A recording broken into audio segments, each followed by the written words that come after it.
Ben, moi, le logotype, c'est ce qui m'a toujours fait le plus, peur parce que, voilà, une affiche, on nous donne des textes, on nous donne des images, on peut toujours se débrouiller. Le logo, il faut vraiment partir de zéro et voilà, donc c'est toujours quelque chose, qui est un petit peu angoissant au départ, je trouve et finalement, je me suis rendu compte que, bah, c'était ce qui m'inquiétait le plus, mais finalement, c'était ce que je faisais le plus. Donc je me suis dit: «Bah, tiens, pourquoi pas pour me démarquer un petit peu des autres, me spécialiser encore». De toute façon, c'est un métier où j'ai toujours, voilà, dès que j'avais du temps libre, j'essayais d'apprendre des nouvelles choses, j'essayais de me perfectionner. L'idée, c'est pas d'aller combler les endroits où on n'est pas bon. L'idée, c'est de devenir excellent dans un domaine que l'on maîtrise déjà et c'est comme ça qu'on sera vraiment différent. Bah, parfois, voilà, on a des clients qui ont des idées un petit peu saugrenues et puis on ne sait pas forcément comment trop les diriger pour, voilà, leur expliquer concrètement qu'est-ce qui serait mieux pour eux. Donc je demanderais aux designers qui commencent à avoir une patte un petit peu artistique, un petit peu pointue, qui commencent à être un petit peu aguerris en création de logotypes, eh bien justement de pousser. Parce que même quand on croit être très bon, on peut être encore meilleur et c'est là qu'on devient excellent. Et des gens excellents, finalement, il y en a très très peu. Et c'est là qu'on devient unique finalement. Et c'est comme ça que les clients viennent à nous après.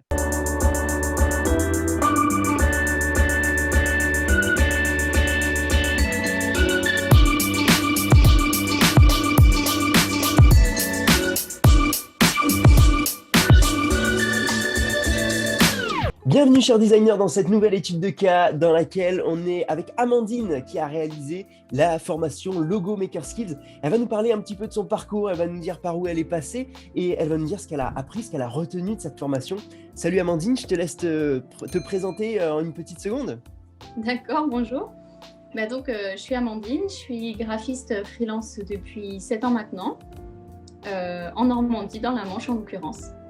Yes, super.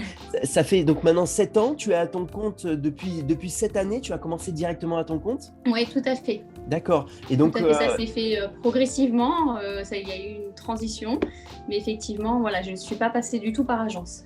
d'accord, tu es pas passé par agence. Comment est-ce que tu t'es formé à la base pour devenir graphiste freelance? Et ben, j'ai fait pas mal de tutos sur le web, de formations, sur, Vidéo2Brain par exemple, c'est LinkedIn maintenant, puis bah, beaucoup, de recherches, et d'entraînement. Ouais, des recherches personnelles, des tests. Voilà, Donc, tout à fait. finalement, on en discutait juste avant, tu te sens plutôt autodidacte à la base. Tu as pas fait un cursus classique, de formation, orientée graphisme, c'est ça? Non, pas du tout, ouais, je suis plutôt autodidacte parce que, bah, comme je te le disais, voilà, j'ai fait 1 an d'école, pour, avoir un titre professionnel, mais mais voilà, tout ce que j'ai appris, je l'ai pas, je l'ai pas appris de là-bas. On n'y apprenait pas, suffisamment, c'était pas suffisamment pointu. C'était vraiment juste, voilà, une introduction, on va dire. OK, ça marche. Et du coup, en termes de création de logotypes, quel type de blocage tu rencontrais? Quels étaient tes problèmes pour avoir envie de te former, justement, sur la création de logotypes? Ben, moi, le logotype, c'est ce qui m'a toujours fait le plus, peur. Parce que, voilà, une affiche, on nous donne des textes, on nous donne des images, on peut toujours se débrouiller. Le logo, il faut vraiment partir de zéro et voilà, donc c'est toujours quelque chose, qui est un petit peu angoissant au départ, je trouve et finalement, je me suis rendu compte que, bah, c'était ce qui m'inquiétait le plus, mais finalement, c'était ce que je faisais le plus. Donc je me suis dit: «Bah, tiens, pourquoi pas pour me démarquer un petit peu des autres, me spécialiser encore». De toute façon, c'est un métier où j'ai toujours, voilà, dès que j'avais du temps libre, j'essayais d'apprendre des nouvelles choses, j'essayais de me perfectionner. Donc voilà, j'ai choisi de me perfectionner, dans la création de logos. OK. Qu'est-ce qui t'angoissait? C'était quoi les sujets sur lesquels tu te disais: je bloque»? Quels étaient les moments où tu bloquais justement dans ton processus créatif? Bah, c'est les moments où il faut trouver des idées et trouver des idées sans être trop cliché et puis, aussi, ben, je tâtonnais longtemps avant de me dire, «OK, là, c'est bon, je crois qu'il y a plus rien à toucher». D'accord, OK. C'était à quel moment est-ce qu'on arrête, quoi? Quel moment est-ce que le truc est vraiment finalisé, c'est ça? Voilà, c'est ça. OK. À C'est quel ça que moment c'est est-ce que, voilà, c'est bon, on a trouvé parce qu'on tâtonne, on travaille à l'œil, au ressenti et du coup, voilà, c'est des fois, ça peut être long. ouais, complètement, complètement. Justement, bah, qu'est-ce que tu avais essayé avant pour essayer de résoudre ce genre de problème? Est-ce que tu as regardé des tutoriels? Comment est-ce que tu as essayé de te former sur ce sujet en spécificité de la création de logotypes? Bah, j'ai fait des formations un peu comme je te disais sur Vidéo2Brain.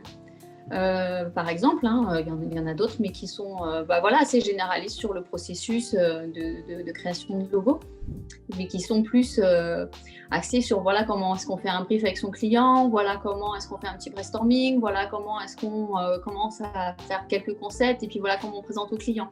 Mais toute la phase vraiment, et les différents types de logos qui existent, mais la phase vraiment où on est dans la conception pure, il y avait peu d'explications. D'accord. On manque de quelque part de direction artistique. On avait Voilà, beaucoup de c'est ce qui contexte. manquait. D'accord, C'est ce qui OK. manquait, c'est ce que je cherchais. OK, ça marche.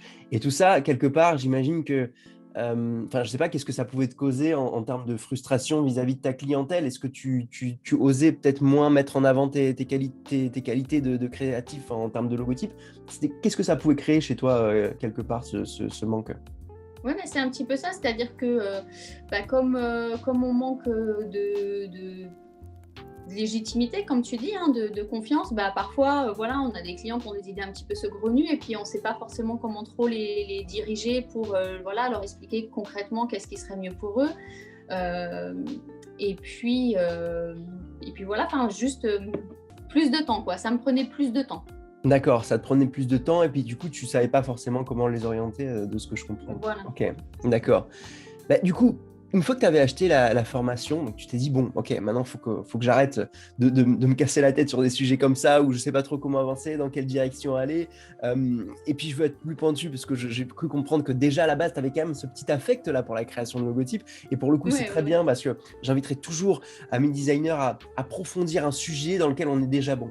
L'idée, c'est pas d'aller combler les endroits où on n'est pas bon, l'idée, c'est de devenir excellent dans un domaine que l'on maîtrise déjà. Et c'est comme ça qu'on sera vraiment différent. Parce que finalement, aller ouvrir des champs et aller apprendre plein de choses pour avoir un panel de compétences large, quelque part, c'est toujours ce qu'on fait pour se mettre dans une certaine sécurité. On se dit comme ça, je pourrais avoir plein de portes qui vont s'ouvrir à moi. Ouais. Mais finalement, c'est l'inverse qui se fait en fait. Et donc, je demanderais aux designers qui commencent à avoir une patte un petit peu artistique, un petit peu pointue, qui commencent à être un petit peu aguerris en création de logotypes, et bien justement de pousser. Parce que même quand on croit être très bon, on peut être encore meilleur et c'est là qu'on devient excellent. Et des gens excellents, finalement, il y en a très très peu. Et c'est là qu'on devient unique finalement. Et c'est comme ça que les clients viennent à nous après. Et donc du coup, une fois que tu avais acheté la formation, quand tu es passé à l'action, après ce webinaire, et tu t'es dit, bon, allez, j'y vais, c'est parti, je paye une formation sur Internet, un mec que je connais pas trop, que je connais depuis peu de temps. Qu'est-ce que tu as ressenti finalement? C'était voilà, un petit peu inquiétant au départ. On se dit est-ce qu'on a bien fait, mais finalement c'était vachement excitant parce que bon, déjà tout ce que tu dis dans le webinaire, on sent que tu sais de quoi on parle, que tu sais de quoi tu parles. Donc voilà, c'est vrai que je te connaissais pas, ni même ton parcours, etc. Mais j'étais relativement en confiance et impatiente que ça commence parce que je sentais que j'allais apprendre des choses. Ouais, en général, c'est ce qui se passe. C'est vrai qu'on a cette excitation on se dit, bon, allez, c'est bon, qu'est-ce qu'on va apprendre de nouveau? Ok. Voilà. Avec le recul, qu'est-ce que tu fais désormais différemment quand tu abordes la création de logotypes? Du coup, déjà, je suis beaucoup moins inquiète à l'idée de trouver des idées parce que finalement, c'est vrai que tu nous expliques pourquoi un logo est un bon logo et comment faire pour qu'il fonctionne bien, mais tu donnes aussi voilà, des astuces pour faire des logos typographiques, des astuces pour faire des logos rosaces, etc. Donc déjà, on se dit, voilà, de toute façon, au moins, j'aurai des idées, j'aurai des choses à faire. Et puis, une fois qu'on a la réflexion et qu'on est moins cliché du coup aussi par rapport à tout ce que tu nous apprends, ça fait que voilà, très très vite on va se dire allez tiens, ce concept là je le pousse, j'applique toutes les règles que j'ai appris pendant la formation et ça va beaucoup plus vite et on a un résultat professionnel plus professionnel et plus rapidement. Ouais, c'est ça l'idée. Mais ça, c'est ce qui est intéressant dans ce que tu dis, c'est que très souvent, on se cale sur l'idée. On croit que c'est l'idée qui va faire la différence. Et finalement, la technicité de la représentation de cette idée est plus importante que l'idée en elle-même. Et très souvent, soit on se plante sur la représentation, on y passe des heures et des heures sans voir ce qui ne va pas. Et c'est ce que justement j'aime vous donner dans la formation, c'est des exemples concrets, des éléments ultra concrets sur lesquels vous pouvez revenir dessus. Et avec des retours pragmatiques finalement. On n'est plus dans il faudrait que ce soit un peu plus comme ça ou un peu moins comme ça. Non, c'est clair et net. Il faut juste que ce soit équilibré. On travaille sur cet équilibre des masses dans la formation. Donc, c'est top d'entendre ça. C'est quoi la différence finalement entre Amandine avant la formation et Amandine après la formation? Ah ben, Amandine, après la formation, elle est beaucoup plus sereine par rapport à sa profession, beaucoup plus en confiance et du coup, enfin voilà, je démarche plus, je me sens beaucoup plus légitime, et j'aime encore plus ce que je fais. Ça, c'est cool. Ça, c'est cool. C'est vrai que, du coup, ce savoir-faire t'a permis de te dire, bah, je suis en confiance et j'ai envie d'approfondir le sujet.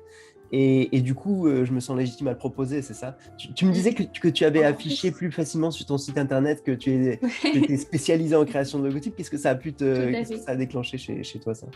Et ben, de la fierté parce que finalement, je me rends compte que ben voilà, j'ai fait un bond, une super progression et du coup, je suis encore plus contente de le mettre en avant. Super, super. Bah, écoute, dernier pour le mot de la fin, qu'est-ce que tu dirais à des personnes qui regardent cette vidéo et qui se disent, bon, qu'est-ce que je fais? Je rejoins la formation, je suis peut-être graphiste autodidacte comme elle, je suis peut-être lancé depuis quelques années déjà, j'ai envie d'approfondir. Qu'est-ce que tu leur dirais en fait à ces designers? Au-delà de leur dire naturellement, allez-y parce que tu as passé une bonne expérience, qu'est-ce que tu leur dirais pour vraiment, toi, le conseil que tu leur donnerais, ce serait lequel? Bah, je leur dirais que c'est important de se former tout le temps et que cette formation-là, elle est vraiment pointue, que c'est vraiment bien expliqué et que c'est un super investissement professionnel.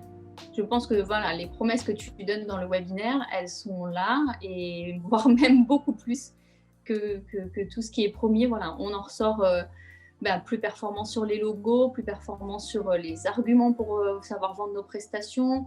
Enfin voilà, il y a des bonus marketing qui sont super. Il y a vraiment plein de choses et c'est une très bonne formation. Bon, bah super. Bah, je pense que, chers designers, vous n'avez plus qu'à faire votre choix. Tout se passe autour de cette vidéo si vous voulez aller plus loin. Je remercie Amandine pour ce témoignage et cette étude de cas qui vous Je aura te permis de vous remercie rendre aussi. compte bah, voilà, que c'est possible pour tout le monde, même si on est autodidacte, on a tendance à croire qu'il faut faire 15 années d'études pour arriver à une spécialisation très pointue. Moi, j'ai regroupé ces 15 années d'études justement dans des éléments très spécifiques qui vous permettent d'avancer rapidement et de progresser et de reprendre la confiance en vous aussi pour pouvoir vendre au meilleur prix aussi, pour pouvoir vendre, prétendre à être des designers spécifiques. Un grand merci à toi, Amandine. Et puis Merci. à très vite. Et puis comme d'habitude, pensez design. Salut.